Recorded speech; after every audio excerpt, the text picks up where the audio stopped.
Saya Pendeta HKBP Resort Parulian Litong Nihuta, menyapa Bapak Ibu serta saudara-saudaraku sekalian dimanapun saat ini berada. Salam sejahtera bagi kita semua.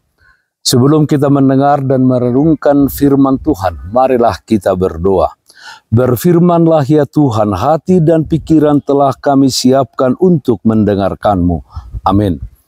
Firman Tuhan yang menjadi sumber kekuatan dan sukacita bagi kita dalam melaksanakan aktivitas kita satu hari ini, Selasa 7 November 2023, tertulis dalam kitab Yehezkiel pasal 39 ayat 7. Demikian firman Tuhan. Dan aku akan menyatakan namaku yang kudus di tengah-tengah umatku Israel. Dan aku tidak lagi membiarkan namaku yang kudus dinajiskan. Sehingga bangsa-bangsa akan mengetahui bahwa akulah Tuhan yang maha kudus di Israel. Kuduskan nama Tuhan. Saudaraku yang terkasih dalam Kristus Yesus, dalam nubuat Yehezkiel ini kita dapat melihat bahwa Tuhan tidak mengizinkan kekudusan namanya diremehkan oleh umat Israel maupun bangsa-bangsa lain. Namanya yang kudus bukanlah hanya sebuah sebutan semata, melainkan mewakili kuasa, otoritas, sifat, dan reputasi Allah sebagai pencipta alam semesta. Bagi mereka yang melecehkan kekudusannya, Ia akan menjatuhkan hukuman yang mengerikan untuk menyatakan kemuliaannya. Saudaraku yang terkasih dalam Kristus Yesus, aku percaya kepada Roh Kudus dan adanya satu gereja yang kudus dan persekutuan orang-orang kudus. Itu adalah pengakuan iman orang-orang percaya bagian yang ketiga. Jika dari diri kita, Bapak Ibu, saudara-saudara, kita tidak akan bisa kudus. Kita adalah orang-orang berdosa yang upahnya adalah kematian. Tetapi dengan kasih Allah yang agung, Dia menguduskan kita di dalam kematian dan kebangkitan anaknya Tuhan Yesus Kristus.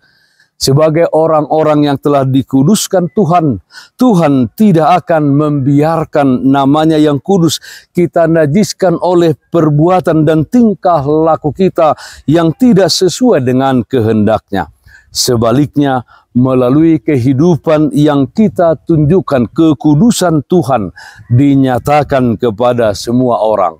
Roma pasal 12 ayat 1 mengatakan, supaya kamu mempersembahkan tubuhmu sebagai persembahan yang hidup, yang kudus, dan yang berkenan kepada Tuhan.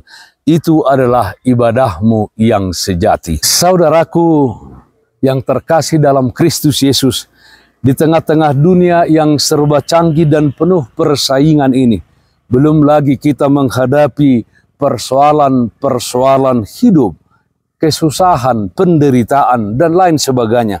Tanpa sadar, kita sering tidak lagi memperdulikan iman kita kepada Tuhan Yesus Kristus. Kita tidak lagi menganggap serius kekudusan, kuasa, dan otoritas Tuhan dalam tindakan dan percakapan kita sehari-hari. Biarlah kesadaran terhadap kekudusan nama Tuhan dan kekudusan yang dianugerahkannya kepada kita membakar semangat kita untuk senantiasa hidup di dalam kebaikan dan kebenaran di tengah-tengah dunia ini, menjadi berkat bagi bangsa-bangsa, dan kita hidup mengasihi setiap orang di sekeliling kita. Kuduskan nama Tuhan. Amin. Mari kita nyanyikan buku Ende 206 ayat 2, Nadison doa Tuhaku.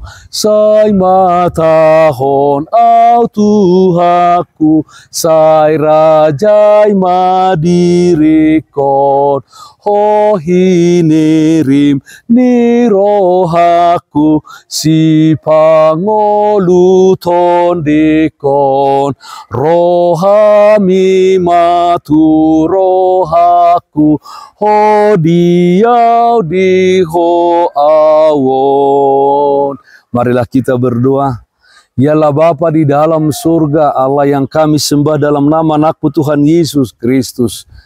Ya Tuhan, dengan kuat kuasa Roh Kudus-Mu, hendaknya kehidupan kami di dalam perkataan dan perbuatan adalah untuk menguduskan nama Tuhan. Jangan biarkan kehidupan kami umat-Mu menajiskan nama Tuhan yang kudus tersebut. Karena itu Bapa, iring kami, tuntun kami Tuhan di jalan yang benar, di jalan yang Engkau kehendaki. Jadikan kami menjadi alat kemuliaan-Mu, menjadi orang yang mengasihi bangsa-bangsa, mengasihi orang-orang di sekeliling kami. Kami berdoa yang sakit Tuhan berikan kesembuhan dimanapun saat ini berada. Yang berduka Tuhan berikan penghiburan. Di dalam satu hari ini kami serahkan seluruh aktivitas kami ke dalam tangan pengasihan-Mu. Dalam nama anak-Mu Tuhan Yesus Kristus kami berdoa, terpujilah nama-Mu. Amin. Kasih karunia Tuhan kita Yesus Kristus, kasih setia dari Allah Bapa, serta persekutuan Roh Kudus, itulah yang menyertai-Mu hari ini, kekal sampai selama-lamanya. Amin. Bapak, Ibu, saudara-saudaraku yang terkasih, taatlah akan protokol kesehatan. Jagalah kesehatan jasmanimu, terlebih kesehatan rohanimu. Bersihkan hatimu, cintai dan kasihilah sesamamu. Tetaplah berdoa kepada Tuhan, sumber berkat dan anugerah di dalam kehidupanmu. Salam kasih dari Tuhan Yesus Kristus untuk saudaraku semua. Salam sehat, tetap semangat. Tuhan Yesus memberkati. Shalom.